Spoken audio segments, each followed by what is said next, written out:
My name is Ryan Kirby, and I'm a financial advisor and partner with Snowden Lane Partners in Salisbury. We provide financial planning and investment advice for families, companies, foundations. Hey, great. Thank you. If you could tell me a little bit about your career path or your story. Well, I went to school or graduated from Salisbury University, so locally, and I wasn't sure what I wanted to do. So I actually moved back to Baltimore and worked in the internet world when that was just getting off the ground, I guess, in its infancy in the mid 90s through the late 90s. And it was a great time. It was a very exciting time, probably similar to now with all the, app creation. So, being on the ground floor of something was certainly fun. And then, unfortunately, it did pop, the bubble, that is. And when that happened, many of our jobs kind of went away. And so that's when I realized how important a financial advisor was to people, because many of my colleagues had all of their money in essentially one thing.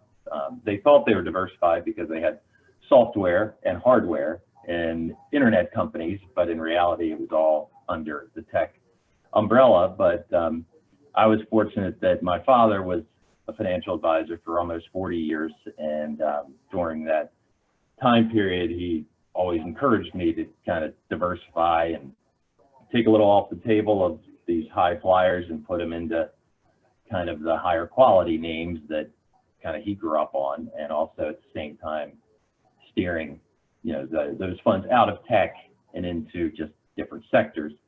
And so when that happened, obviously my account looked a little bit kind of better than a lot of my colleagues. And so that kind of led me down the road to being a financial advisor because of, how important my father was to me in, advising me. Great. Well, that was nice you had him in your life. Tell me, what might an average day look like for you? Well, at this stage, and I would probably recommend you start doing it as early as possible. I try to begin every day by doing something for myself. As the day goes on, you realize that, especially being a parent, that a lot of your day revolves around doing things for others. So I try to take care of myself first by, either getting some type of workout in, meditation, anything to kind of prepare your body and mind for the day. And then I would say routine is reading the Wall Street Journal, and then having coffee, and then kind of starting the day in terms of what a typical day looks like. Beyond that, it's usually pretty well planned out with whether it's client meetings or proposals, financial plans, reviews for clients, client calls, kind of littered throughout the day. And then I obviously try to make time for the, the unexpected as well. So it's usually pretty well planned out as much as possible. And what kind of skills do you think you need to do your job? As a financial advisor, and probably in almost any other job, I would think listening is probably the biggest skill you can have, and empathy. If you're a good listener and you can always put yourself in the other person's shoes, then you're probably going to do the best you can for that person or company. I think the rest of those can be taught for the most part, but it is, listening and being a good listener or active listener, I guess, is something that really does takes a lot of time, to be quite honest with you. And I don't think that just comes from experience. It can't really be taught. Time management in your day. I think you touched on it earlier. Time management, is that what you, Yes, time well, management. I think that just goes along with, like I said earlier, of having your day as planned out as possible. And so when you, obviously you're aware of, whether it's a, JA meeting or hospital foundation, anything else that you already know is on the calendar, try to fill in everything beyond that as quickly as possible, so you don't, you're not kind of wasting time. As soon as one thing ends, you're spending 30 minutes trying to figure out what to do next. So, I always, like I said, I certainly leave room for the unexpected, because no matter what happens, I'm going to get a half dozen or more calls a day from clients who just have life going on and they need to talk to their financial advisor. And so, I always obviously provide a cushion for that. And certainly towards the end of the day, always provide, 30 minutes or so to make sure that anyone who emailed me, called me when I wasn't available earlier in the day gets called by the time I leave the office, because I do believe that, all emails or calls should be responded to within 24 hours, if not by the end of the business day. So I try to keep things as planned as possible. Excellent. Sounds like you do. What kind of education? I know you had mentioned you went to college here in Salisbury. Is there any more education beyond college, or tests or kinds of things to prepare for your job? Well, we're a highly regulated business, to say the least. So there are a lot of different licenses that are required to be a financial advisor. So that's a lot of studying, whether it's for the Series 7 or for the 66. And then you start getting into other things that I have, where supervisor exams, the 9 and 10, is just a lot of industry studying.